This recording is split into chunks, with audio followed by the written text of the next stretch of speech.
Assalamualaikum warahmatullahi wabarakatuh.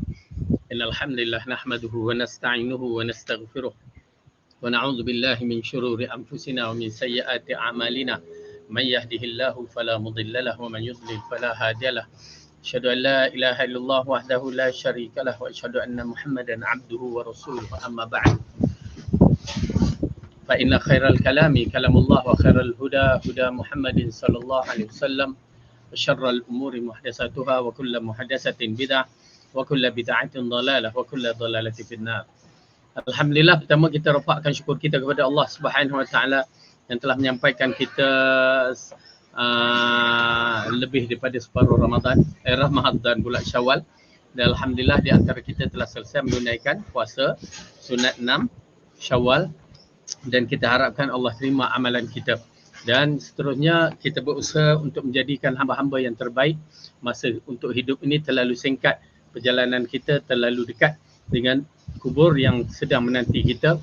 Hanya kita menyerahkan kepada Allah, mudah-mudahan Allah sentiasa memberi petunjuk kepada kita supaya kita berada di atas jalan yang betul, berada di atas manhaj yang betul, berada di atas akidah yang betul, agar kita mati dalam keadaan Allah redha kita dan kita redha untuk bertemu dengan Allah Subhanahu Wa Taala.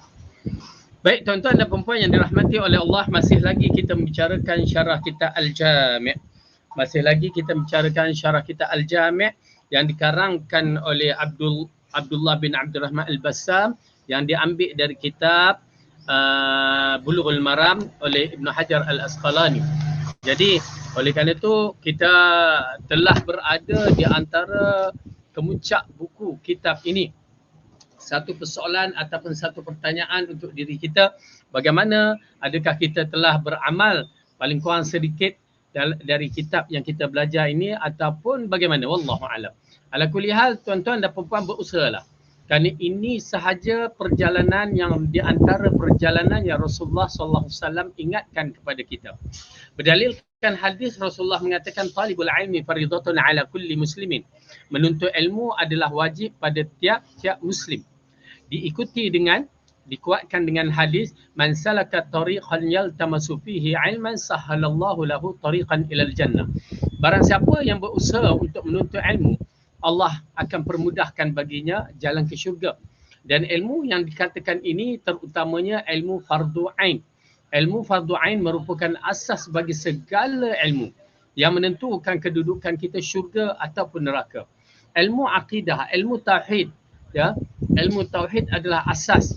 Oleh kerana itu berhati-hati tuan-tuan dan puan-puan yang dirahmati oleh Allah, supaya dalam bab apa juga kaitan amalan di dunia, amalan ibadat ataupun amalan sunat ataupun apa juga amalan, mesti dikaitkan dengan masalah tauhid, masalah akidah. Kerana masalah ini adalah satu masalah yang paling penting yang akan menentukan syurga dan neraka seseorang. Bukan masalah fiqh, ya, bukan masalah bab-bab yang kita tengok, yang dibincangkan, selawat atas Nabi ke apa ke, tak. Itu hanya furu', cabang-cabang yang akan memberikan ganjaran pahala yang terbesar. Tetapi asas penentu segala-gala amalan kita adalah masalah tauhid. Masalah tauhid ini akan menentukan seseorang itu syurga ataupun neraka. Seperti mana firman Allah dalam Al-Quran surah An-Nisa, a'udzubillahi minasyaitonirrajim. Inna Allah la yaghfiru an yushraka bihi wa yaghfiru ma duna dhalika liman yasha. Sesungguhnya Allah tidak akan mengampuni dosa-dosa orang yang syirik kepadanya, dan dia ampun segala dosa yang selain daripada itu kepada sesiapa yang dikehendakinya. Baik. Bukanlah maksudnya kita boleh buat kabair, boleh buat dosa-dosa besar. Tak boleh. Ya, memang diharamkan. Bahkan ianya akan disiksa bagi mereka yang melakukannya. Tetapi Allah nak menceritakan kepada kita bagaimana dalam siri kabair yang Imam Az-Zahabi telah menuliskan sebanyak 75 kabair ataupun 70 kabair yang lebih, 70 lebih itu, yang mana semuanya dosa besar. Bila sebut kabair adalah dosa-dosa besar yang perlu ditaubatkan dengan secara khusus kalau kita nak bertaubat. Ya. Tetapi tidak sama dengan dosa syirik. Ya Allah kata dia tidak akan ampunkan dosa syirik. Dalam hadis pernah menceritakan tentang lelaki ataupun seorang itu yang mana dia berdosa, ya. Dia berdosa sehingga dibenamkan dalam neraka, diseksa, akhirnya badannya dah hangus seperti arang. Lalu dimasukkan ke dalam sungai kehidupan yang disebutkan sungai syurga, lalu tumbuhlah tubuh badan mereka. Ia dihanguskan ataupun dibakarkan disebabkan cara menghapuskan dosa dia begitu. Cara penghapusan dosa-dosa kabair itu begitu. Dosa-dosa besar dihapuskan dengan api. Tetapi masalah syirik dia tidak boleh dihapuskan begitu. Dosa-dosa selain daripada syirik dihapuskan dosa mereka itu, ya, macam kita kalau penjenayah maka dihukum penjara dan kemuncaknya tidak ada jalan melainkan hukum bunuh. Begitu juga dalam bab ini, dosa-dosa yang dianggapkan sebagai selain daripada syirik boleh dihapuskan dengan diazabkan dalam neraka. Tetapi jika dia melakukan dosa syirik, maka cara penyelesaiannya tak ada boleh dibakarkan, dihapuskan dengan kebakaran dalam neraka. Tetapi mereka itu dikekalkan dalam neraka. Na'udzubillah min zalik, minta lindung kepada Allah.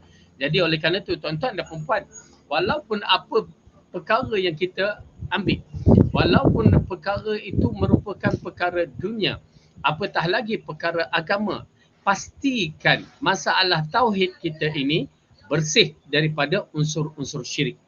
Pastikan segala pengurusan-pengurusan kita ini berjauh daripada syirik, kerana ianya akan memudaratkan kita dan memudaratkan kita di dunia dan juga di akhirat. Mudah-mudahan Allah pelihara kita. Allahumma inni a'udzubika an usyrika bika wa ana a'lamu wa astaghfiruka bima la a'lamu. Yani ya Allah, ampunkan aku, ampunkan dosaku terhadap perkara syirik yang mana aku tidak ketahui. Aku mensyirikkan kamu sedangkan aku mengetahui, dan aku mohon keampunanmu apa-apa yang aku tidak ketahui. Jadi insya-Allah mudah-mudahan Allah ampunkan dosa kita dan kesilapan kita dan teruskan dalam siri beristighfar kepada Allah. Jangan biarkan diri kita ini terus dalam kelalaian, apatah lagi baru lepas raya ni dia lalai tu lebih sikit kerana lemang tu ada lagi. Dia rendang tu ada lagi, maka dia lalai tu lebih sikit. Baik, sekarang kita masuk balik pelajaran kita pada muka surat 372.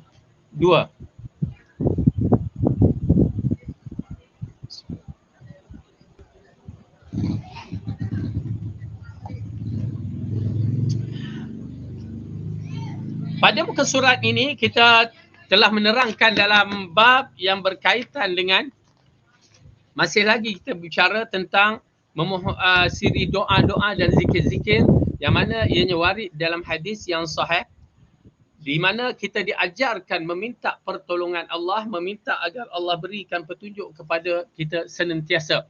Kerana kedudukan kita ini terbentang dengan fitnah-fitnah, apatah lagi kita berada di akhir zaman, berbagai-bagai cubaan dan berbagai-bagai perkara yang sedang berlaku, maka hadapilah dengan penuh ketakwaan dan takut kepada Allah Subhanahu Wa Taala. Maka dalam hadis yang diriwayatkan oleh Ibnu Umar bahawa Nabi bersabda, "Inna hadhil quluba aw'iyatun fa ba'daha aw'a min ba'd. Fa iza sa'altumullah fas'aluhu wa antum muqinuna bil ijabah. Fa inna Allah la yastajibu li 'abdin du'aan min zahril qalbin ghafil." Maksudnya, hati itu ibarat wadah bekas di mana ianya tampung sebahagiannya lebih besar daripada yang lain. Jika kalian memohon kepada Allah, maka mohonlah dengan keyakinan bahawa Allah akan mengabulkannya, kerana Allah tidak akan mengabul permintaan yang keluar dari hati yang lalai. tuan-tuan dan perempuan yang dirahmati oleh Allah, ini di antara adab cara kita berdoa. Berdoa kita menghadirkan hati kita kepada Allah Subhanahu Wa Taala, yang ni fokus. Tu pasal kadang-kadang kita katakan bukan kita tak apa ni, kita melarang orang berdoa selepas solat, tak. Kalau doa sendiri-sendiri apa salahnya? Tetapi kadang-kadang mereka tu berdoa, mata berjalan ke kiri dan kanan, fokus pun tak ada, ya. Imam pun baca doa tak dengar sangat, tiba-tiba kita pun amin. Amin, ya. Jadi ianya merupakan satu perkara yang dikategorikan lalai. Kita tak tahu apa yang kita minta. Oleh kerana itu kita katakan bahawa di antara doa yang mustajab itu, kita faham apa yang kita minta. Kenapa? Kadang-kadang kita ni tak erti bahasa Arab. Confirm memang tak erti kalau kita tak belajar. Jadi kadang-kadang cara bahasa Arab yang kita baca tu, ya, ada kesilapan makhraj, maka makna dia akan berubah. Seperti mana yang kita dah belajar, kalau kalimah qalbun kita sebut kalbun, dia berbeza. Ya, qalbun itu hati. Qalbi, hati aku. Kalau kalbun, anjing. Kalbi, anjing aku, kan? Jadi kalimah itu sendiri dah mengubahkan makna kalau kita tidak mahir dalam menyebut kalimah ini. Saya teringat waktu saya kecil-kecil dulu kita berdoa. Ya, kita berdoa di atas kejahilan kita. Kalimah bahasa Arab ni kadang-kadang waktu itu tak berapa nak faham, muslimin, musyrikin, apa lagi. Ya, kalimah-kalimah yang begitu kita tak tahu. Sampai kadang-kadang tersilap berdoa, ya Allah ya Tuhanku, ya, jadikanlah aku seorang yang musyrikin. La ilaha illallah. Tak faham. Ya, kalimah tu kita tak faham. Waktu sekolah-sekolah dulu, ya, tak faham. Duk baca, hafal, ya. Kita pula jenis membaca buku-buku agama ni, akhirnya kita terjebak dalam kesilapan. Tapi Allah itu Maha mengetahui atas kelemahan kita. Jadi, oleh kerana itu bahasakan dengan bahasa Melayu kita yang kita faham. Ya Allah, masukkanlah aku syurga, masukkanlah aku di kalangan orang yang beriman. Okey, tak apa. Kerana itu yang paling penting. Berbandingkan kita serah seorang tu, Bismillahirrahmanirrahim, amin. Kita begitu sahaja. Okey. Jadi kita ditakuti termasuk di kalangan berdoa dengan doa yang kita tidak fahami ataupun hati kita lalai. Walaupun betul doa tu maksur, tapi kalau kita tak faham, maksur yakni datang daripada Rasulullah, tapi kalau kita tak faham maknanya, kita ditakuti dalam siri memohon doa seperti babra ataupun burung kakak tua bercakap tahu, tapi makna tak tahu. Itu yang kita takut. Jadi tuan-tuan dan perempuan, kalau kita berdoa memang nanti doa yang maksur, tetapi pastikan doa itu ialah berada dalam maksud yang kita fahami. Ya, Rabbana atina fid dunya hasanah wa fil akhirati hasanah wa qina adzabannar. Ya, kita berdoa dengan maksud yang difahami. Bila maksud difahami, insya-Allah Allah akan kabulkan. Dan kedua, kita yakin Allah mengkabulkannya. Ya, tetapi yakin itu dengan penuh pengharapan. Kadang-kadang orang ni, ya, dia kata, saya pernah bertemu dengan orang tu, aku dah bertaubat, aku tahu Allah menerima. Lepas tu, habis kamu buat macam mana? Dia buat lok-lak juga. Kan? Dia tak boleh macam tu. Bila kita tahu Allah terima, kita mengharapkan Allah ampunkan kita, dosa kita seterusnya, dan kita janganlah ambil enteng. Kenapa? Kita ini sebagai seorang mukmin, dia terletak di antara takut dan mengharap. Ya, itu masalah tauhid. Khauf war raja. Khauf, takut kepada Allah, takut Allah tak terima taubat kita. Ya, ar-raja, kita mengharapkan agar Allah menerima taubat kita. Itu dia. Khauf war raja mesti ada dalam jiwa masing-masing. Okey, baik. Jadi di sini kita dah nampak dalam bab ini, di antara perkara yang paling penting ialah kita meyakini Allah akan terima doa kita. Tapi confirm siapa yang berdoa, ada bahagian dia yang mana dia akan milikinya. Paling kurang kalau dia tidak dapat di dunia, di akhirat sudah confirm dia. Ini di antara amalan yang mana kalau kita minta betul tidak ada unsur syirik, maka kalau tak di dunia dia dapat, akhirat itu adalah ibadah. Doa itu adalah ibadah, maka confirm insya-Allah kita akan diterima doa kita. Maka berdoa. Sehingga Hingga kan Saidina Umar radhiyallahu anhu mengatakan, aku tak kisah Allah menerimanya ataupun tidak menerimanya, tapi ialah dia kisah juga nakkan Allah terima. Tetapi yang paling penting aku ketahui, aku kena berdoa. Kerana doa itu adalah ibadah. Jadi oleh kerana tu kita berdoa. Doa je lah. Apa juga berdoa, doa lah. Termasuk dalam siri berdoa, cara kita beristikharah. Ya, istikharah. Tuan-tuan dan puan, istikharah. Ya, ramai yang kadang-kadang salah anggapan mereka bila sebut istikharah, mereka ingat ya bila nak kahwin je. Bila nak kahwin baru istikharah. Ya, kalau umur dah 70 80 tu ya, tak adalah istikharah. Pasal apa? Tak nak kahwin dah. Tak, istikharah ini adalah satu amalan yang Rasulullah SAW ajarkan kepada para sahabat. Seperti mana dia mengajarkan ayat-ayat Al-Quran. Kenapa doa-doa dalam istikharah tu amat cantik. Kerana semua memuji Tuhan. Ya, kalau orang yang cinta kepada Allah, dia akan berbangga bila seorang itu memuji Tuhannya. Dia akan seronok sangat-sangat. Okey? Oleh kerana tu, para sahabat dikatakan sehingga dia melakukan istikharah walaupun sampai tahap benda-benda yang kecil. Ya, macam kita kalau nak masak nasi pun seolah-olah begitulah. Benda tu nampak kecil tetapi hakikatnya, okey, kita tengok dalam siri doa istikharah. Ya, di antara doa yang agak menarik untuk kita perhatikan doa istikharah ini, dalam hadis Rasulullah mengajar, Allahumma inni, okey, astakhiruka bi'ilmika wastaqdiruka biqudratika wa as'aluka min fadlikal azim. Okey. Allahumma inni astakhiruka, wahai Tuhan, aku telah menjadikan kamu tempat aku membuat pilihan. Ya. Astakhiruka bi'ilmika, dengan ilmu pengetahuan kamu. Dah sudah tentu kemuncak ilmu pengetahuan Allah adalah kemuncak segala ilmu. Ya, bila kita membaca Asmaul Husna, kita kena faham kaedah yang pertama, kemuncak segala kebaikan hanya dimiliki oleh Allah. Ya, kita imankan, baru datang perasaan gah kita kepada Allah. Baru datang perasaan kagum kita kepada Allah. Okey. Allahumma inni astakhiruka bi'ilmika wastaqdiruka biqudratika, dan aku memohon kekuatan kepadamu atau kemampuan hanya kepadamu. Ya, kenapa? Kudrat suatu perkara itu hanya milik Allah. Kalaulah ya kita menyaksikan Nabi Yunus telah ditelan ikan paus, kekuatan apa yang ada? Hanya kekuatan Allah yang boleh mengeluarkan dia daripada bencana itu. Begitu juga Nabi Ayub yang dia menghidap penyakit sehingga dikatakan sehingga 18 tahun. Hanya dengan kudrat Allah sahaja yang mampu melepaskan dia dari penyakit. Tuan-tuan dan puan, jangan risau. Kadang-kadang kita ada penyakit, kita semua. Alhamdulillah, teruskan usaha. Teruskan usaha cara berubat yang disyarakkan.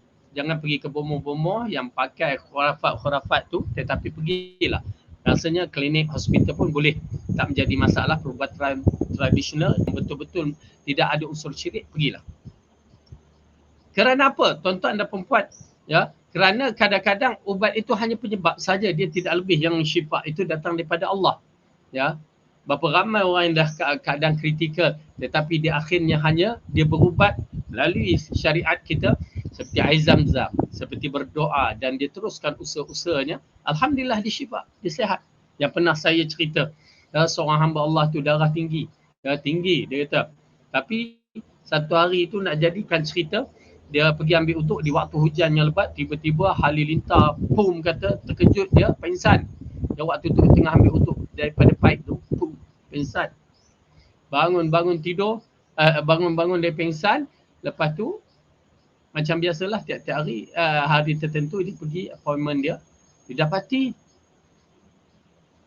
darah tinggi dia tak ada. Dia terkejut. Kan? Lepas tu fikir. Kat mana? Sampai doktor pun bertanya. Cuma dia ceritakan tu je. Yang dia ingat itu je yang berlaku. Yang lain tak ada. Allah bagikan kesihatan melalui cara yang begitu. Begitu juga, ya. Ini di antara cerita yang saya dapat. Bapa saya pun darah tinggi. Waktu saya adakan program tahun 2010 di PWTC untuk sekolah tahfiz, ya.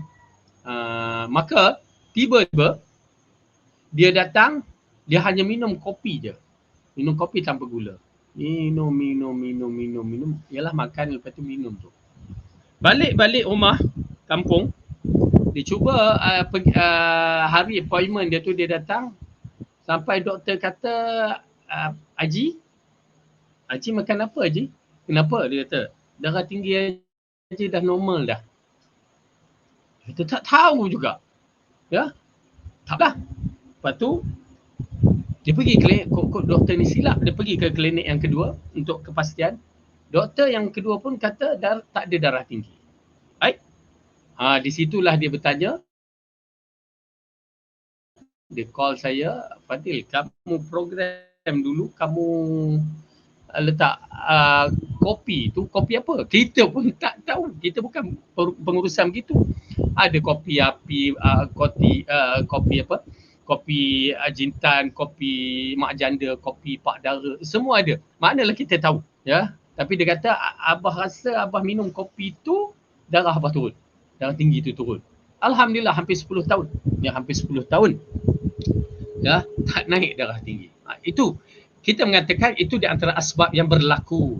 Tetapi ikhtiar perlu ada. Ya, ikhtiar perlu ada dan tawakal yang paling penting. Serahkan urusan kepada Allah. Allah akan menyihatkan kita seperti mana yang dikehendaki. Alhamdulillah. Baik. Kita sambung balik. Di antara sebab terpentingnya diampuni adalah jika seorang hamba yang berdosa hendaklah dia tidak mengharapkan maghfirah dari selain kepada Allah. Ya, dia harus tahu bahawa tiada ada yang bisa mengampuni dosa melainkan Allah semata-mata. Tuan-tuan dan puan-puan, ini di antara perkara yang amat penting yang saya ingatkan bahawa bila kita nak beristighfar, memohon keampunan hanya kepada Allah. Jangan kita minta kepada selain dari Allah. Kenapa setengah orang ni, ya, dia minta selain daripada Allah. Na'udzubillah min zalik. Ini di antara perkara yang perlu ambil perhatian bagi mereka yang pergi ke umrah ataupun haji. Kerana apa? Kadang-kadang mutawif ni dia, masalah dia satu masalah. Dia tidak berpendidikan, cuma dia copyright, maksudnya dia copy apa yang orang cakap, tu dia hafal. Lalu dia berceramah kepada orang. Itu melalui pengalaman yang saya tengok.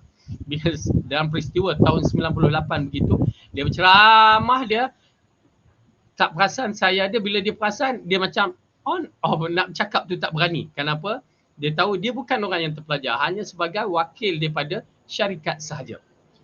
Dan yang kedua yang menyakiti di antara kalangan mutawif ini, na'udzubillah, tuan-tuan dan puan-puan, kita pergi ke Mekah dengan jumlah terutamanya di zaman ni bukan nilaian yang sedikit, berpuluh ribu, ya, untuk menunaikan rukun haji yang Allah berikan kepada kita.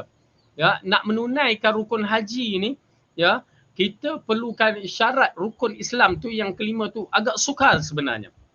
Kalau ada ekonomi, bagaimana kedudukan dari sudut kesihatan? Kalau ada kesihatan dari sudut perjalanan, berbagai-bagai yang menyebabkan siripon pandemik. Ya, 2 tahun kita tak dapat menunaikan haji, dan tahun ni insya-Allah mudah-mudahan, ya, mudah-mudahan kita akan dapat menunaikan haji. Kalau ada rezeki saya pun akan pergi juga. Ya, tapi bawa jemaah lah. Itu tugas saya, ya, mutawif. Cuma nak menceritakan dalam kisah siri haji yang mahal ini ataupun umrah yang mahal ini, masyarakat kita tidak dibekalkan dengan ilmu akidah yang betul, ilmu tauhid yang betul. Bayangkan dia pergi ke Mekah, ke Madinah, tetapi amalan-amalannya masih diresapi dengan amalan-amalan khurafat dan syirik. Ada di kalangan jemaah, dia kata, ni makanlah kurma ni, saya dah tawaf 7 kali dengan kurma ni. Kurma tak perlukan tawaf. Tuan-tuan dan perempuan, kurma tak perlukan tawaf, kurma perlu dimakan je. Ya, baca bismillah makan. Nak baik ajwah, nak suka bantailah ambar ke Sukhari Safawi ke, berbagai-bagai ada. Okey, jangan ada benda khurafat dalam diri kita. Ya, ini di antara perkara yang menyakitkan. Pergi ke buat haji, pergi ke umrah, pergi ke Jabal Rahmah. Misalan, pergi Jabal Rahmah, ya, pada setengah fahaman, siapa yang nak dapat cepat jodoh, maka tulislah nama atas Bukit Jabal Rahmah, disebabkan salah faham bahawa Jabal Rahmah itu adalah bukit kononnya pertemuan antara Adam dan Hawa. Cerita tu tidak ada keaslian, tidak ada dalil, tidak ada kebenaran. Maka kenapa kita nak ikut dalam siri itu? Maka bila berlaku macam itu, ada unsur-unsur syirik. Unsur-unsur syirik, ya, meletakkan bahawa menulis di atas batu itu boleh menyampaikan jodoh kita di Malaysia nanti. Misalan, kita tulis nama kita atas batu tu, ya, Ustaz Fadil dengan Mi'ah misalan, ya, auzubillah, ya. Lepas tu kita i'tikad, balik-balik tiba-tiba kadang-kadang jadi. Kan? Sebenarnya jadi itu bukan disebabkan itu. Ianya telah ditetapkan oleh Allah, ketetapan itu bahawa akan jadi. Tetapi bila kita dah terjadi dengan perkara itu, terus kita letakkan i'tikad kita bahawa lepas tu kita sebarkan, siapa yang nak dapat jodoh maka kahwin. Maka pergilah tulis di Jabal Rahmah. Na'udzubillah. Macam isu yang sekarang berlaku, yang tengah viral dalam Facebook ke, dalam WhatsApp ke, yang mana ada seorang mengatakan dia nak anak, dia pergi tasik dayang bunting, ya, dia mandi, lepas tu dah boleh dapat anak, dia kata. Ya, sangkut apa ni, baby itu. Na'udzubillah min zalik. Tuan-tuan dan puan-puan, unsur-unsur ikhtiar yang ini bukan ikhtiar, ini adalah bentuk-bentuk khurafat. Ya, kalau ikhtiar macam yang berlaku pada sahabat saya, dia dah 5 tahun berkahwin tak dapat anak. Allah uji. 6 tahun. Kemudian pada waktu itu kalau tak salah UPM mengadakan satu program, ya, perhamilan apa ke, dia teknologi yang waktu itu baru diperkenalkan, maka dia cuba, ya, dia cuba. Jadi 1 tahun ataupun 9 bulan eksperimen dilakukan kepada isteri dia. Alhamdulillah lekat anak. Ya, lekat anak. Bila lekat anak, lepas tu beranak-anak. Masya Allah, jadi banyak pula. Itu ikhtiar yang benar. Tetapi ikhtiar pergi Telaga Bunting yang tidak ada kait-mengait, melainkan pemikiran khurafat itu datang pasal Telaga Dayang Bunting ke? Begitu. Jadi na'udzubillah min syarr, ya, min syirik yang berlaku. Begitu juga di Mekah sana. Okey, itu satu perkara yang berlaku pada masyarakat kita. Ya, menulis nama atas batu, belum lagi khurafat-khurafat lain termasuk tawaf dengan buah kurma. Dan yang menjadi menakutkan dalam siri ziarah, sepertinya ziarah di Madinah, itu belum berkaitan dengan Nabi Adam. Ada lagi cerita-cerita yang direka-reka oleh puak-puak ni yang suka kepada cerita-cerita kronik macam ni. Bismillah. Baik. Di antara perkara yang menggerunkan apabila saya naik pada kereta orang tu, van, mereka minta saya naik jugalah, kata pasal tetamu kan. Jadi saya naik, saya dengar seorang Indonesia tu berbicara, dia bicara cerita-cerita, ialah bercampur-campur ala kulihat. Tapi sampai tahap bila sampai ke hotel, ibu-ibu, bapa-bapa, ya, diceritakan bahawa di dalam Masjid Nabawi ada kubur Rasulullah sallallahu alaihi wasallam, lalu dikaitkan siapa yang ingin bertaubat, ya, taubatnya akan diterima, maka pergilah ke kubur Rasulullah sallallahu alaihi wasallam dan pohonkanlah taubat kepadanya. Lepas tu macam ni, maksudnya tawasul padanya dan mohon kepada Allah. Tuan-tuan dan puan-puan, asal ayat yang dibagikan dalam surah An-Nisa itu adalah di waktu Rasulullah hidup, bukan Rasulullah dah mati. Tetapi ianya diguna oleh mereka di waktu Rasulullah telah mati. Para sahabat waktu Rasulullah sallallahu alaihi wasallam hidup, mereka bertemu dengan Rasulullah dan beristighfar. Tetapi bila Rasulullah wafat, hatta Umar sendiri pada zaman dia menjadi khalifah, dia bukan bertemu dengan pergi kubur Rasulullah. Bahkan dia bertemu dengan Abbas, bapa saudara Rasulullah, bertawasul dengan orang yang hidup, orang yang soleh. Begitu tak apa dalam kisah. Okey. Lalu lelaki ni, mutawif ni, dia baca ayat Quran. Oleh kerana itu, tuan-tuan dan perempuan, walaupun ayat Al-Quran dan Al-Hadis mesti ditafsirkan oleh 3 generasi yang terbaik. Tak boleh ikut akal. Tak boleh. Ya, kalau ikut akal sakit kita. Okey. Maka dia baca ayat ini yang diambil dari surah An-Nisa ayat yang ke-64. Allah berfirman, a'udzubillahi minasyaitonirrajim. Wa ma arsalna min rasulin illa liyuta'a biiznillah. Walau annahum idh zalamu anfusahum ja'uka fastaghfirullah wastaghfara lahumur rasul lawajadullaha tawwabar rahima. Dan kami tidak mengutuskan seorang rasul melainkan untuk ditaati dengan izin Allah. Sesungguhnya jikalau mereka itu ketika menginayai dirinya datang kepadamu. Ini kalimah yang dikatakan. Mereka zalim, mereka berdosa datang kepadamu. Yakni maksud datang kepadamu ini di waktu hidupnya. Ya. Tetapi dia tafsirkan hatta di waktu matinya. Lalu memohon keampunan kepada Allah dan Rasul pun memohonkan keampunan untuk mereka. Yakni Rasulullah pun berdoa, ya Allah ampunkan mereka. Tentulah mereka mendapati Allah Maha Penerima Taubat lagi Maha Penyayang. Okay. Ayat ni mengisyaratkan para sahabat datang bertemu, ya Rasulullah tolong doakan untuk kami mohon keampunan kepada Allah. Dia pun berdoa, Allah ampunkan. Tetapi apabila dia telah mati, dia tidak boleh. Kalau kita minta kepada dia, tawasul yang begini adalah tawasul yang boleh membawa kepada syirik. Pasal dia dah mati. Hanya berdiri dalam bab-bab yang warid dalam hadis seperti dia menerima selawat. Okey, malaikat-malaikat di alam sana menghantarkan selawat kita, terutamanya hari Jumaat macam ni 10, lebih daripada 10 kali yang perlu kita baca, maka sesungguhnya ianya sampai. Tapi bagaimana sampai itu bukan persoalan kita, kerana dia berada di alam ghaib. Alam barzah adalah alam ghaib yang mesti kita berbicara dengan fakta, bukan dengan akal. Yang sakit, akal kita ni berpenyakit. Itu pasal bila akal berpenyakit, dia nak bicarakan alam roh ini, dia jadi lain. Mula dia bicarakan bahawa ya roh nanti pada hari raya dia nak datang, roh-roh orang Islam. Siapa kata? Ya, nak datang pasal apa? Nak makan lemang ke apa? Itu adalah daripada akal-akal mereka yang mana mereka nak jadikan persamaan antara roh orang yang telah mati dengan orang yang hidup. Tak sama. Tuan-tuan dan perempuan, tak sama. Okay? Baik. Jadi oleh kerana itu berhati-hati. Jadi saya tegur orang tu, ya, mutawif tu saya pegang dia, saya cakap, "Enta tahu tak apa yang enta cakapkan tadi yang berkaitan dengan kubur Rasulullah tu? Tak boleh, Syekh. Syirik." Apa dia jawab? "Enta belajar mana?" Dia ingat saya belajar di Universiti Madinah. Ya. Kalau kita belajar Universiti Madinah terus dia cop. Okay, dia cop kita. Tapi saya kata saya belajar Pakistan.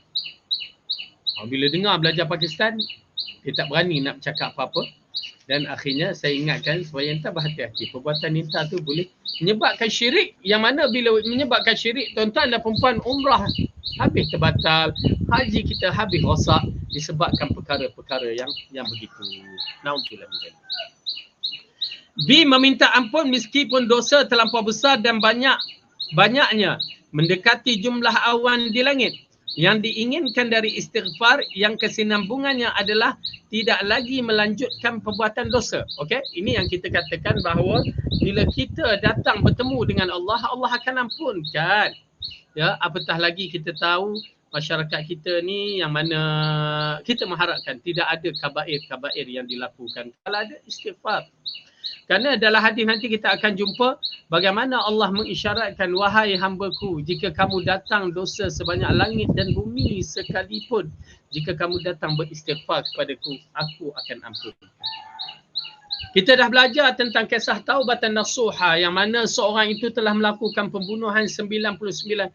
Lepas tu yang ke-100 kali. Berapa dosa besar dia buat? Sekali bunuh itu dah kategori dosa besar. Sekali bunuh itu saja dah dikategorikan dosa besar. Ini kan pula 100 kali dia bunuh. 100 dosa besar. Yang diceritakan dalam hadis tersebut, Allah ampunkan dia. Kerana keikhlasan dalam siri bertaubat. Hajjaj Yusuf Al-Thaqafi, siapa yang mengenali Hajjaj yang di antara pemimpin Bani Umayyah yang besar dan hebat dan garang dan segala-galanya. Dia asalnya seorang hafiz Al-Quran. Ya, tapi ada berlaku peristiwa yang menyebabkan dia berubah 100%. Ya, 180 darjah dia tukar. Subhanallah. Apa berlaku? Kita dah ceritakan bahawa dia ni membunuh mengikut hawa nafsu dia. Dia bagus tak dinafikan, dia memerintah dan ada benda-benda yang bagus yang sejarah tak boleh nafikan. Walaupun ada kesalahan dia, ada kebaikannya. Di antara yang dikatakan dia yang mencadangkan Quran itu dibariskan dengan cara yang betul. Ya, yang sampai sekarang kita boleh baca Quran tu. Itu dia punya cadangan. Dan kedua, dia cadangkan mata wang dinar, ya, kerajaan Bani Umayyah. Yang ketiga, bahagian pertahanan peperangan. Ala kulli hal nak menceritakan dia ni orang yang masya-Allah tabarakallah. Dia hafiz Quran dan dia ada madrasah Quran. Sebelum matinya dia banyak mewasiatkan pada madrasah dia. Okey, tapi itulah terjadi beberapa sebab. Cuma nak ceritakan dan di antara kebaikan dia, ya, pembukaan negeri-negeri di bahagian timur seperti Uzbekistan, Tajikistan, apa lagi? Turkistan, Afghanistan dan bukan Kelantan. Okey. Yang lain tu adalah di bawah pembukaan dia. Ya, yang dikatakan pembukaan di seberang sungai. Ya. Kemudian pembukaan tanah Hindi yang dihantar daripada karabat dia yang bernama Muhammad Al-Qasim Al-Thaqafi. Muhammad Qasim Al-Thaqafi. Ya, umur 18 tahun dia hantar budak tu untuk pembukaan Sindhi. Ya, di bumi Hindi. Itulah permulaannya. Okey. Nak menceritakan dia ni banyak kesalahan dia, di antara membunuh yang dikatakan sampai puluhan ribu yang dia bunuh, kadang-kadang tak logik dia akal. Apa sebab dibunuh? Ya, orang curi potong tangan, dia potong kepala. Begitu sekali. Banyak cerita-ceritanya. Tetapi sebelum hari kematian dia, orang memberitahu Ibnu Abbas. Ya, Ibnu Abbas, Yusuf Hajjaj sebelum dia mati dia mengatakan, ya Allah, sesungguhnya semua mereka mengatakan engkau tidak akan mengampuni aku dengan kesalahan yang aku lakukan. Namun aku mengetahui bahawa engkau Tuhan yang Maha Pengampun. Engkaulah Tuhan yang Maha Pengampun dan aku mengharapkan engkau ampunkan dosa-dosaku. Ya. Satu kalimah yang diucapkan, satu kalimah yang agung, satu kalimah yang mengiktirafkan kerububiahan Allah sebagai Tuhan itu. Ibnu Abbas mengatakan, jika itulah yang dia sebut, setelah kesalahan-kesalahan berbentuk kabair itu, dosa-dosa besar, bunuh, jika itulah yang dia sebut, aku merasakan bahawa Allah akan mengampuni dosa-dosanya. Itu dia. Ya. Kerana apa? Kerana kita tahu bahawa sifat Allah adalah bila dia mengampunkan bukan sebarangan. Kita kalau bagi diskaun 20 sen tak, sifat Allah bukan begitu. Yang tidak dijangkakan oleh akal. Tak dijangkakan oleh akal. Oleh kerana itu saya beriman dengan sifat Allah yang Maha Agung itu. Ya. Saya beriman dengan sifat Allah yang Maha Agung itu dan saya mengharapkan saya termasuk di kalangan Allah yang di bawah rahmat Allah yang akan dimasukkan dalam orang-orang yang akan dilepaskan dari neraka disebabkan rahmatnya itu. Ya, baik tuan-tuan dan puan-puan. Kita sambungkan balik. Istighfar dengan lisan saja tanpa tekad dari dalam hati untuk berhenti dari dosa hanyalah ungkapan doa semata-mata. Jika Allah menghendaki maka dia kabulkan. Sebaliknya jika dia tidak menghendaki maka dia akan tolak. Mungkin saja tidak dihentikan perbuatan dosa menjadikan penyebab tidak dikabulkan doa. Okey, mungkin sekadar istighfar ini tanpa maghfirah, pengampunan Allah ini, kita beristighfar dengan harapkan maghfirah Allah itu pengampunan Allah. Tapi kalau istighfar kita tidak diikuti dengan perbuatan kita meninggalkannya, meninggalkan kesalahan kita, dosa-dosa perbuatan yang tak baik itu, maka ditakuti ia hanya sebagai doa sahaja. Yang mana doa mungkin Allah ampunkan, mungkin Allah tidak ampunkan. Tetapi bila kita beristighfar dengan cara yang betul, maka Allah akan ampunkan. Ya, maksudnya kita mengaku kesilapan kita dan kelemahan kita dan kita mengharapkan pengampunan Allah, maka insya-Allah Allah akan ampunkan. Okey, dengan syarat kita tinggalkan. Baik. Disebutkan dalam kitab Musnad, yakni Imam Ahmad, sebuah hadis yang diriwayatkan oleh Abdullah ibnu Amr ibnu As secara marfu', wailul lilladzi yusirruna ala ma fa'alu wa hum ya'lamun. Celakalah orang yang terus bermaksiat padahal mereka mengetahui hukumannya. Ya, dah tahu dah. Ya, hukum Allah tu begitu.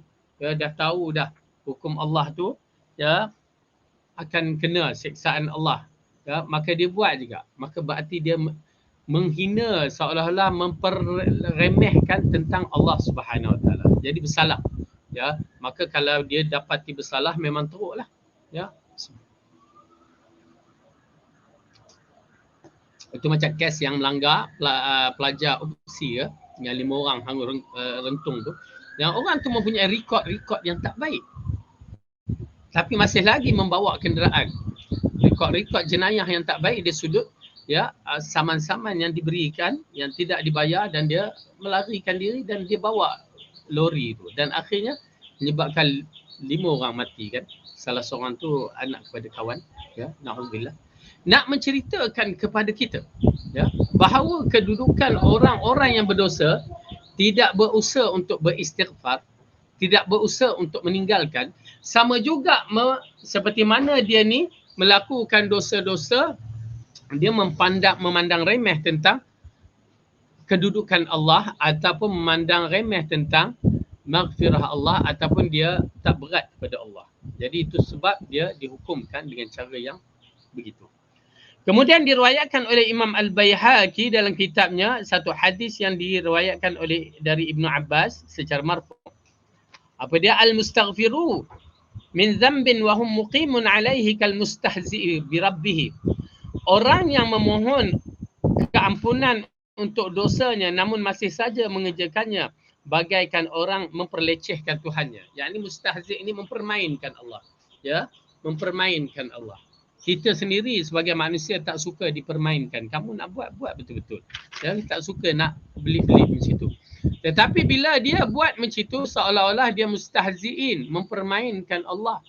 Maka bila mempermainkan Allah, kita tahu kedudukannya bagaimana. Istighfar yang paling sempurna yang sangat mungkin untuk dikabulkan adalah permohonan keampunan tanpa disertai melanjutkan perbuatan dosa. Sebagaimana Allah telah memuji pelakunya dan menjanjikan mereka keampunan. Istighfar yang sama ini sangat memperhatikan taubat nasuha.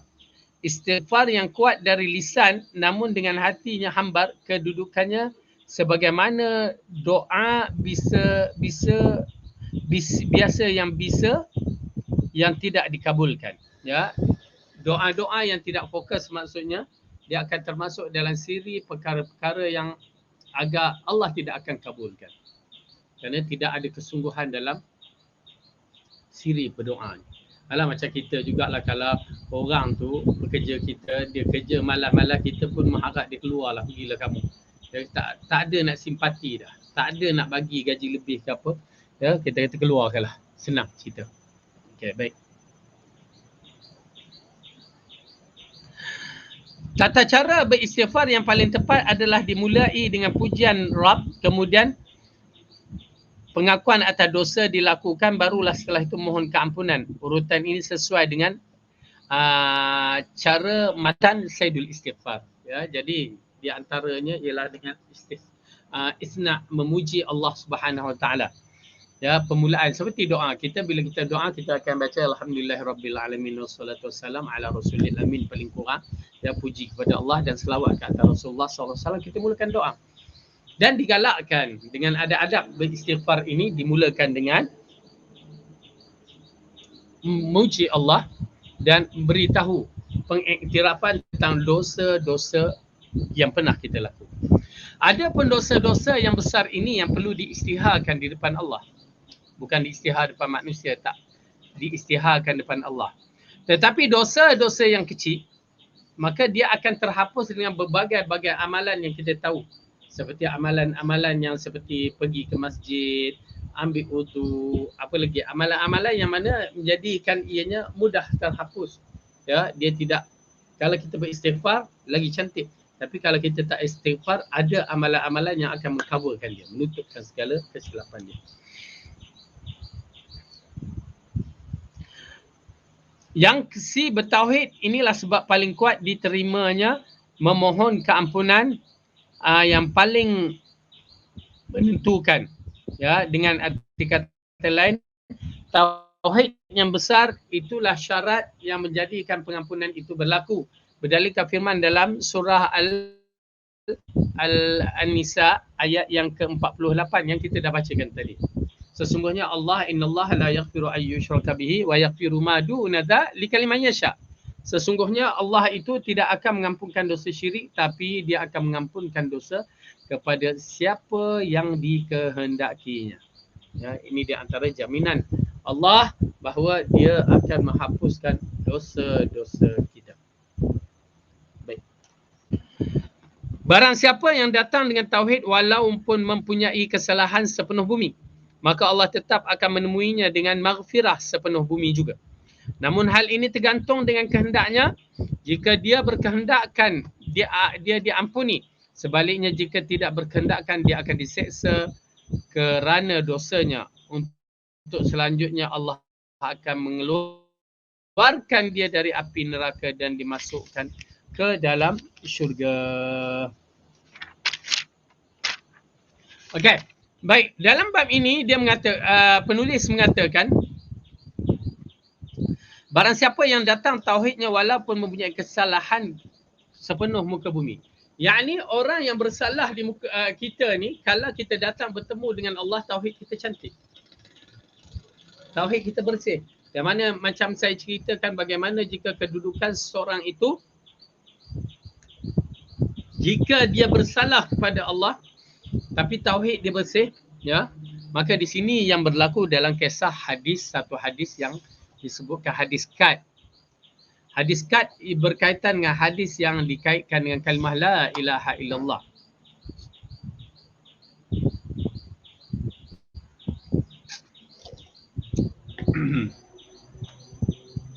Bagaimanakah kisah hadis kad ini? Apabila lelaki itu dibangunkan di mahsyar dan ditunjukkan kepadanya 99 kitab yang kita pernah bicara. Ditunjuk lelaki ni 99 kitab, tak ada satu pun amalan soleh dia. Tak ada amalan baik.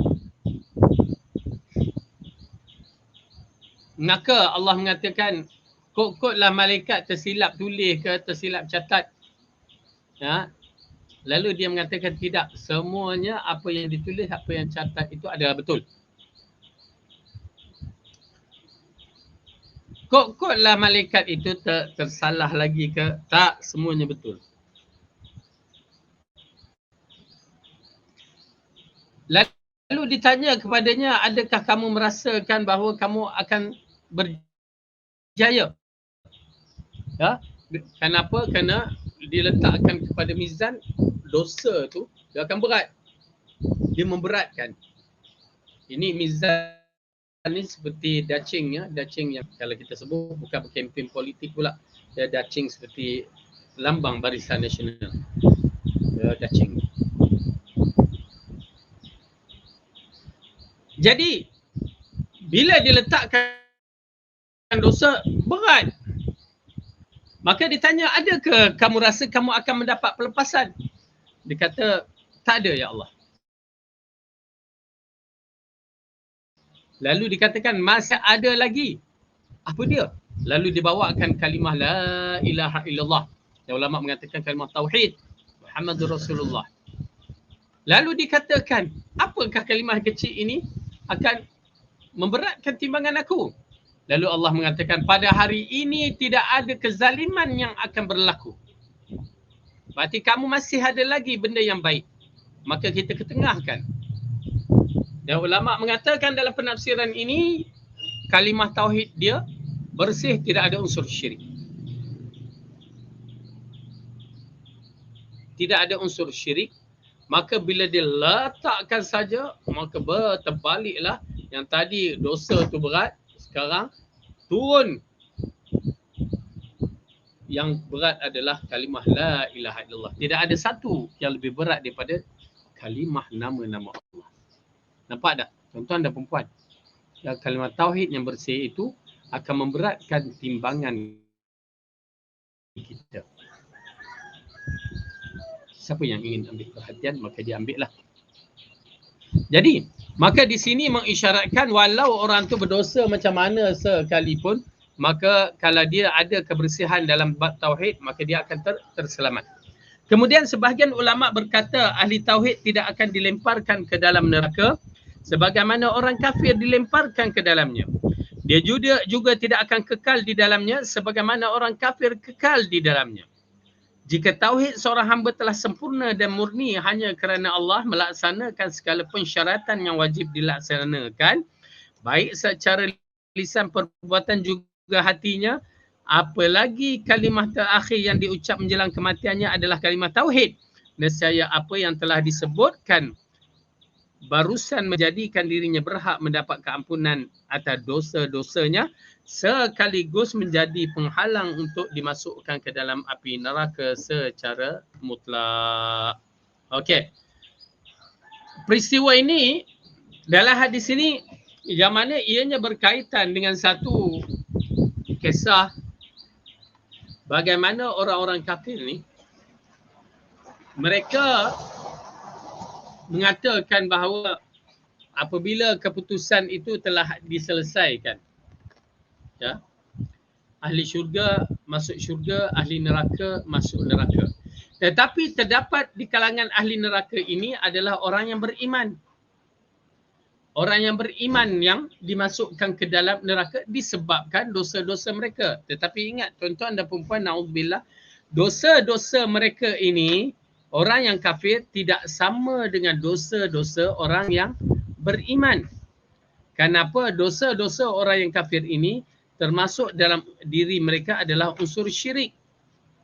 Tetapi dalam orang yang beriman ini mungkin disebabkan dosa-dosa mereka ini adalah dosa-dosa dari perbuatan-perbuatan kabair, bukan ada unsur syirik. Maka itu je yang bezakan. Ya. Okey.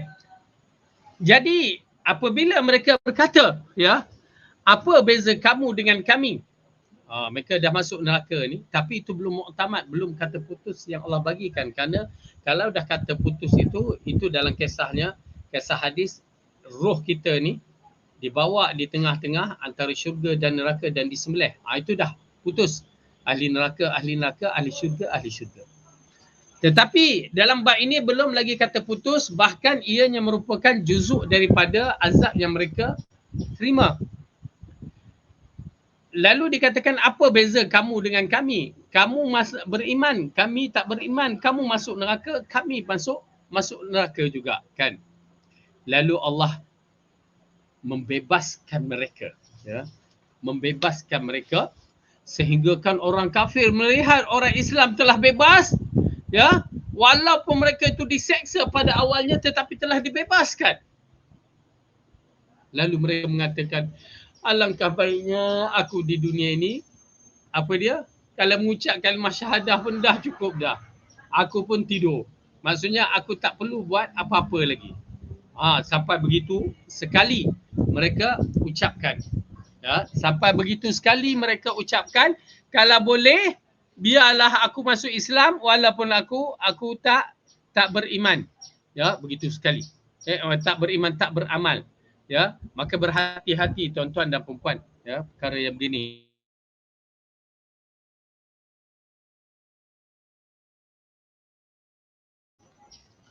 Baik.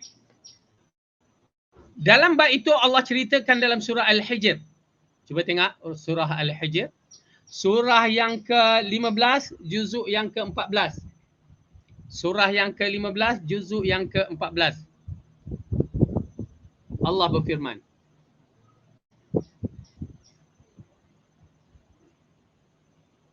A'udzu billahi minasy syaithanir rajim. Ayat yang pertama kita mulakan. Bismillahirrahmanirrahim. Alif lam ra. Tilka ayatul kitab wa Qur'anin mubin. Rubama yawaddu alladhina kafaru law kanu muslimin.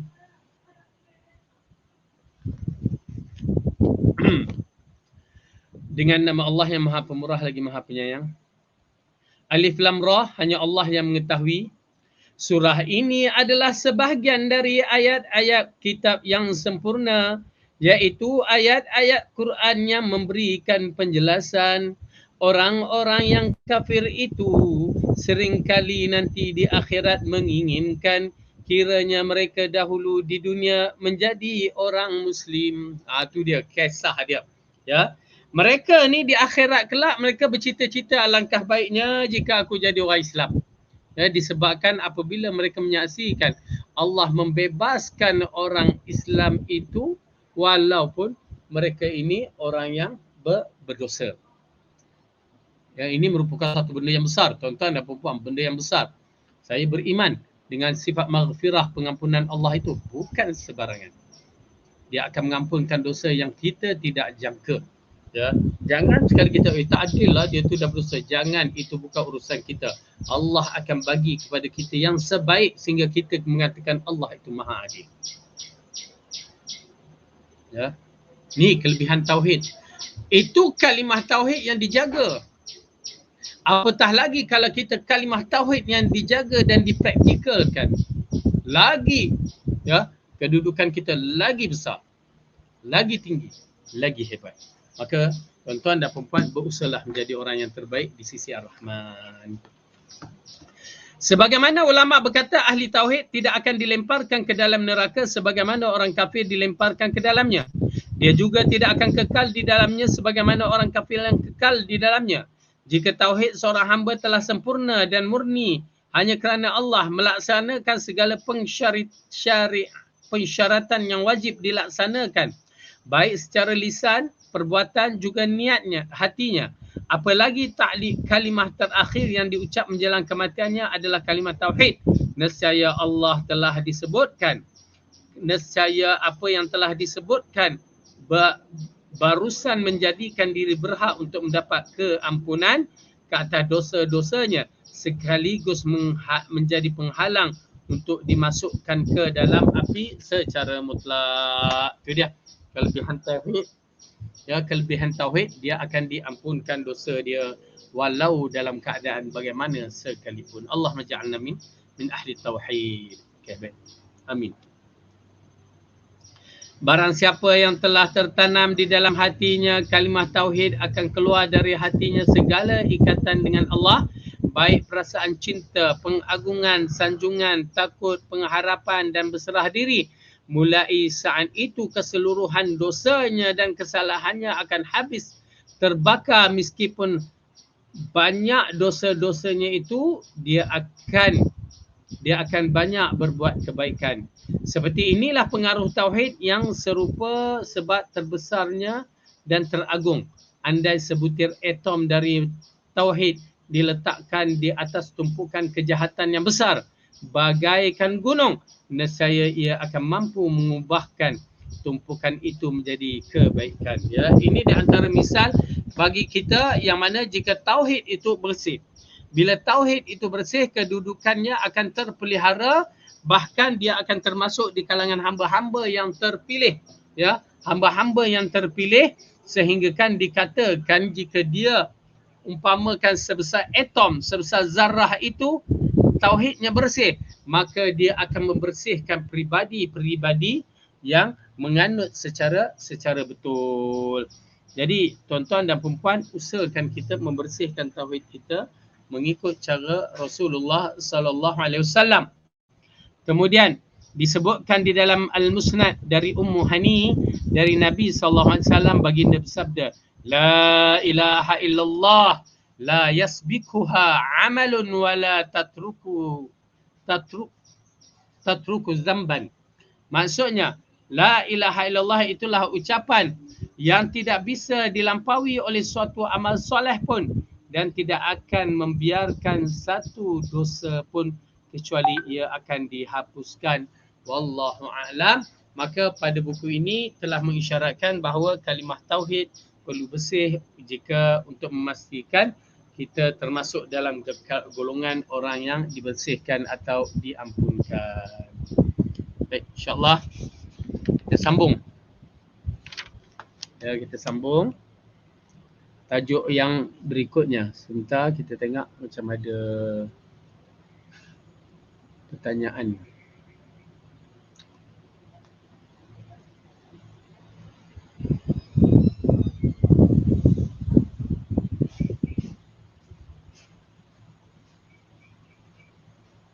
Okey, baik. Kita sambung balik. Memohon apa yang dimohon oleh Nabi. Okey, memohon apa yang dimohonkan oleh Nabi, ini di antara sifat-sifat cara kita berdoa. Ya, tuan-tuan dan puan-puan, kita berdoa biar kita mengikut cara Rasulullah.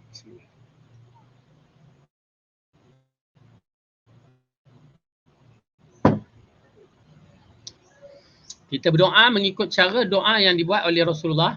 Dengan arti kata lain, doa itu adalah doa maksud. Doa itu ada garanti untuk satu perkara, doa itu layak untuk diterima. Dan cara itu adalah cara Rasulullah bila dia berdoa, dia cara menyeluruh. Itu cara Rasulullah. Dengan arti kata lain, amalan-amalan kita sebut satu persatu baik itu, Rasulullah kalau sebut tu dah merangkumi kebaikan. Oleh kerana itu di antara misal contoh, apabila Rasulullah berdoa dengan ayat Al-Quran yang mana Allah ajarkan, Rabbana atina fid dunya hasanah. Habis dah masalah dunia. Wa fil akhirati hasanah. Habis dah masalah akhirat yang baik itu.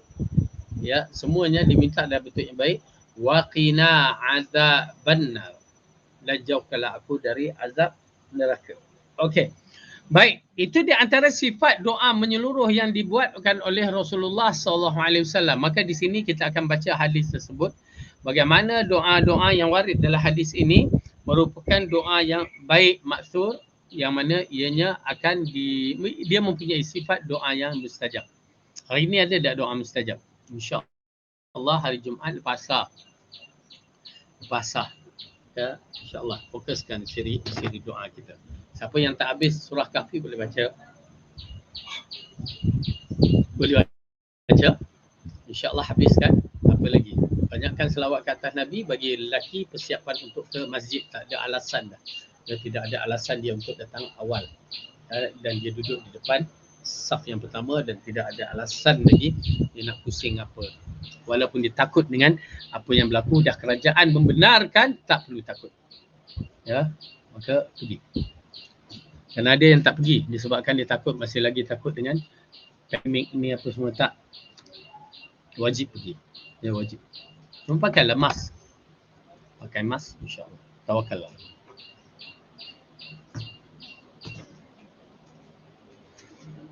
Memohon apa yang dipohonkan oleh Nabi SAW.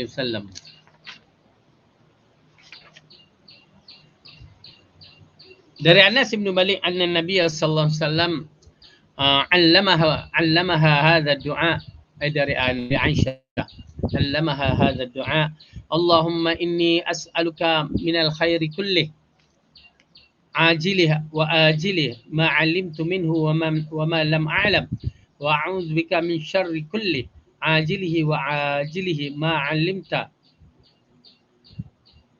علمت منه وما لم أعلم اللهم إني أسألك من خير ما سألك عبدك ونبيك وأعوذ بك من شر ما عاذ به وعبدك ونبيك اللهم إني أسألك الجنة وما قرب إليها من قول أو عمل وأعوذ بك من النار وما قرب إليها من قول أو عمل أسألك أن تجعل كل قضاء قضيته لي خيرا.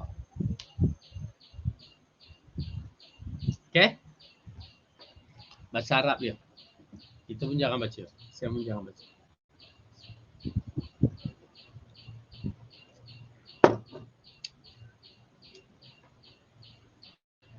Nabi pernah mengajar padanya doa berikut, yakni padanya Aisyah, doa berikut. Allah, kita bacakan terjemahannya. Ya Allah, aku memohon kepadamu semua jenis kebaikan, cepat maupun lambat, yang aku ketahui maupun yang tidak aku ketahui. Aku berlindung kepadamu dari semua jenis kejahatan, cepat maupun lambat, yang aku ketahui maupun aku tidak ketahui.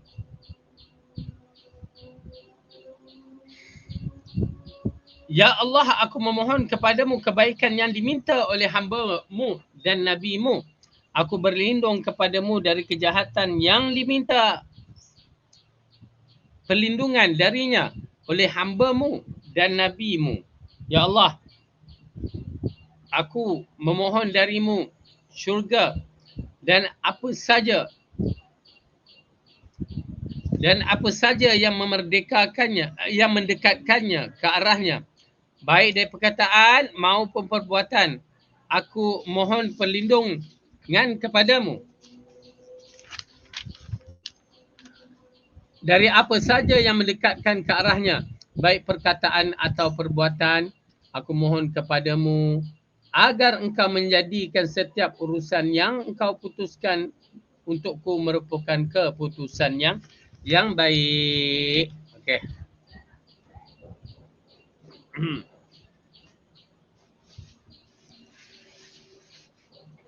Kandungan hadis.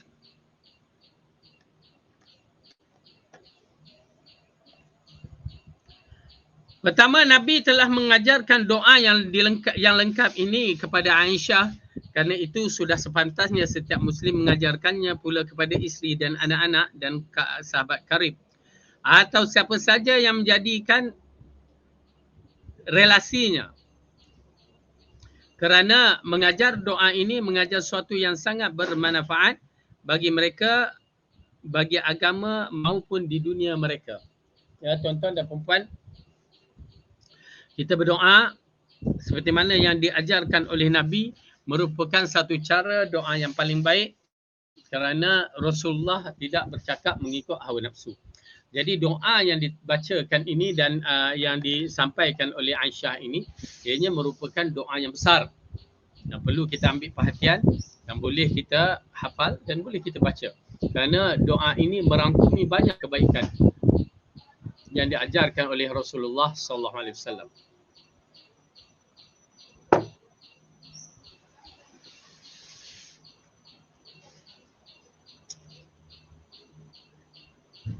Kedua, di dalam hadis ini ada permohonan kebaikan kepada Allah yang bermanfaat di dunia ataupun maupun di akhirat, iaitu semua kebaikan yang tidak ketahui jumlah dan hitungannya, yang disegerakan maupun yang ditunda, yang diakhirkan bagi permintaannya, di mana tidak ada mengetahui kecuali Allah Subhanahu Wa Taala. Ya, amat penting dalam bab ini, bab yang akan datang ni, ya, memang kita tidak akan ketahui. Itu yang orang kata malang tak berbau. Kenapa? Suatu benda yang akan berlaku, dia akan datang, hanya Allah yang mengetahui. Dan mungkin Allah akan mengkhabarkan kepada kita juzuk-juzuk yang tertentu seperti dalam mimpi yang pernah berlaku di zaman Rasulullah sallallahu alaihi wasallam, ya, dan adalah perkara-perkara yang perlu kita lihat. Okay. Ketiga, permohonan perlindungan dan penjagaan kepada Allah dari semua merbahaya di dunia maupun di akhirat yang akan terjadi pada waktu tidak lama lagi maupun yang masih jauh, yang diketahui oleh si peminta ataupun yang tidak. Ya, ini di antara perkara yang penting kita minta perlindungan. Perlindungan bukan sebarangan. Tuan-tuan dan puan-puan, perlindungan ini kita meminta terutamanya yang akan datang. Kita tak tahu, yang lepas dah tak boleh nak minta perlindungan. Ya, yang akan datang. Yang akan datang, yang berbagai-bagai bentuk datang, kita tidak menjangka apa yang akan menimpa diri kita.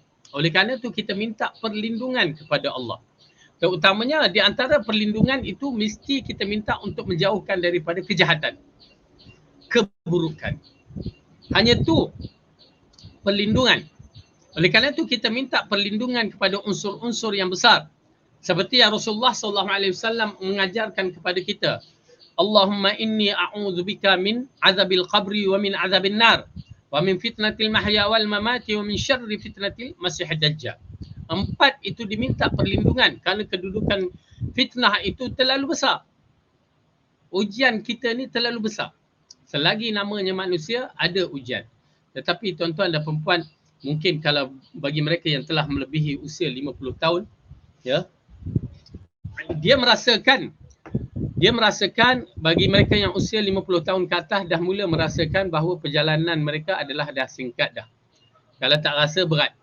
Tetapi kalau rasa, kita akan merasakan seolah-olah kematian itu sudah mula hampir kepada kita. Sadaqah Rasulullah dalam bab ini. Betul apa yang Rasulullah ingatkan kepada kita.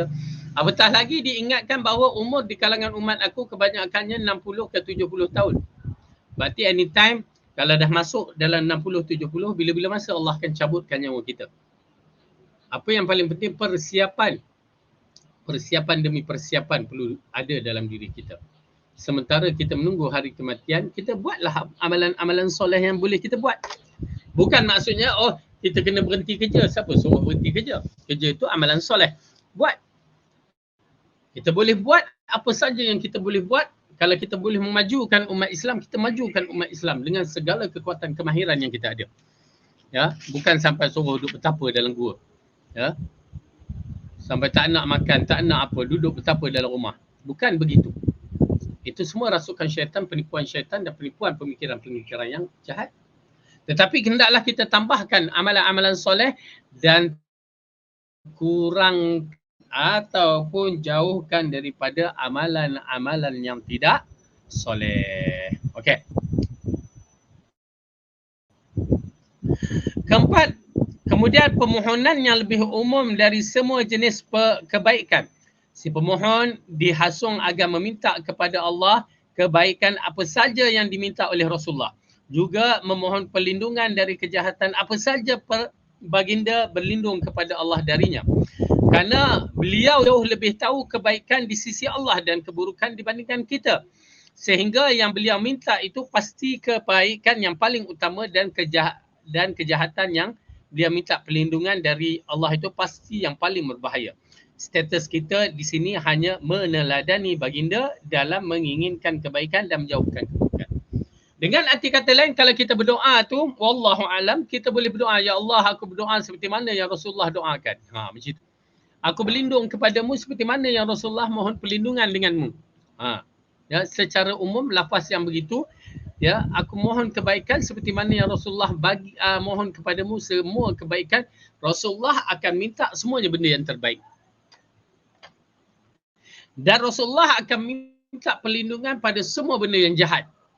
Ya, oleh kerana itu kita berikan lafaz umum begitu, maka mudah-mudahan ianya menjadikan satu doa yang baik untuk kita. Kelima, setelah itu permohonan seorang hamba kepada Allah agar dimasukkan ke dalam syurga, inilah puncaknya permintaan. Dia juga memohon prasana untuk meraihkan baik yang berupa perkataan maupun amal soleh. Ya, ini di antara perkara yang agak menarik apabila kita memohon kepada Allah agar dimasukkan ke dalam syurga. Kenapa, tuan-tuan dan perempuan, bila kita masuk syurga, itulah sepadan permulaan kita termasuk golongan orang yang telah berjaya. Kita termasuk dalam golongan yang orang tidak akan menyesal. Ya, bila dah masuk je kaki kita di pintu syurga, faqad faza fawzan azima. Maka kita akan termasuk di kalangan orang yang mendapat kejayaan yang besar.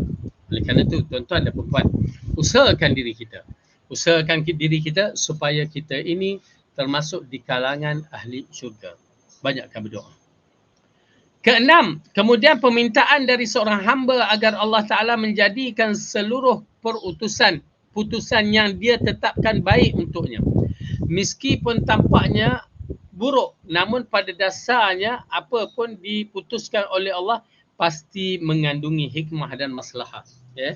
Jadi kita minta kepada Allah supaya Allah beri yang terbaik pada kita apa sahaja. Walaupun kadang-kadang kita nampak buruk, tetapi hikmah yang terkandung itu kita belum nampak lagi kadang-kadang. Hikmah ni adalah satu benda yang agak terrahsia, bila berlaku baru kita nampak. Maka itu amat penting, tuan-tuan dan perempuan, amat penting. Kadang-kadang macam kita dah ceritakan pernah, apabila seorang tu tertinggal kapal terbang, ya, dia marah diri dia marah gitu, dan apa, kerana lewat dia, ya, tiba-tiba dapat tahu kapal terbang tu terhempas. Nampak, itu dia hikmah. Hikmah dalam keadaan yang memang tidak dijangka-jangka, ya, bukan sebarangan. Itu yang kita harapkan, ya, itu kita harapkan. Okey.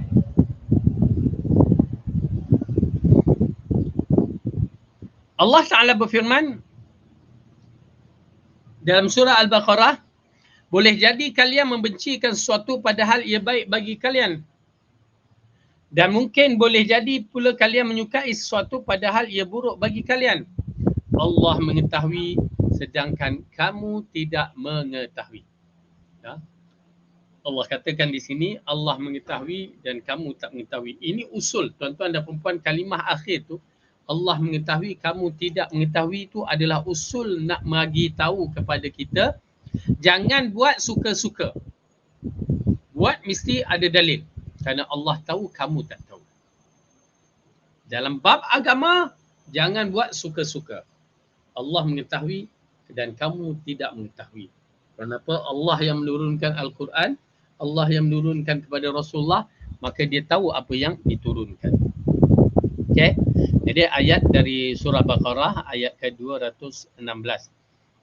Jadi usul dia, perkara yang penting ni ialah kita buat seperti mana yang dikehendakkan oleh Allah.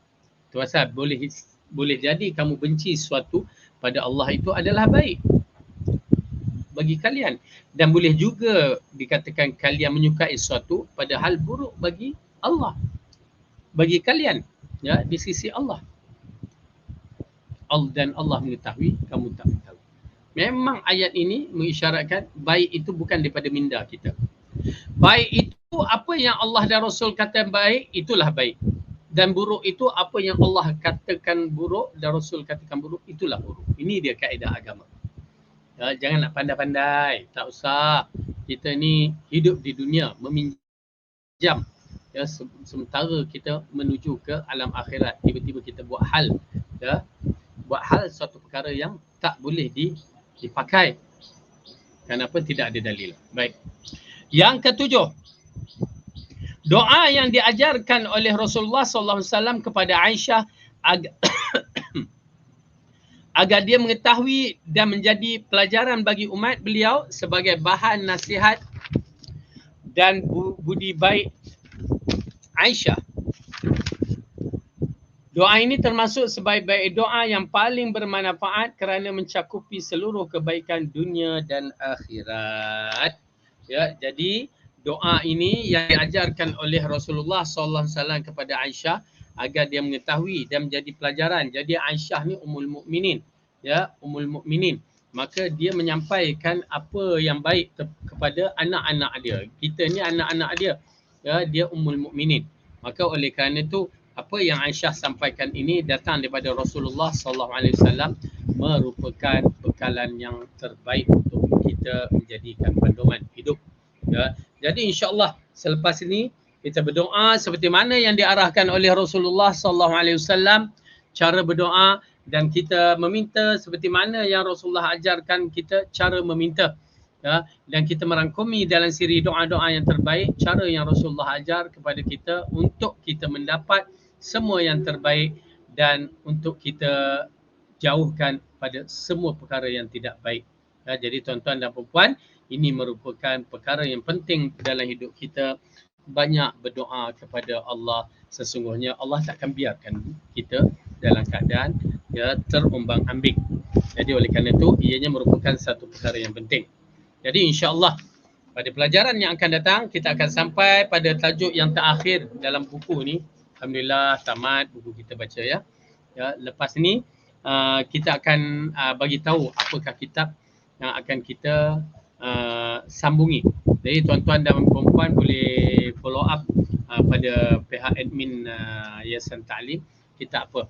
Kita akan bagi tahu nanti, dan insya-Allah kita akan baca juga dan kita akan lihat bagaimana kedudukan diri kita nak menjadi sebagai seorang yang baik, seorang yang mengislahkan, seorang yang menjadi hamba yang sentiasa takut kepadanya, yang sentiasa lidah penuh dengan berzikir mengingati Allah. Jadi wallahu alam bisawab. Cukup sampai di sini dahulu. Yang baik itu datang daripada Allah, salah dan silap dari saya sendiri. Aqulu qawli hadza wa astaghfirullah li wa lakum. Wassalamualaikum warahmatullahi wabarakatuh. Taqabbalallahu minna wa minkum. Selamat raya.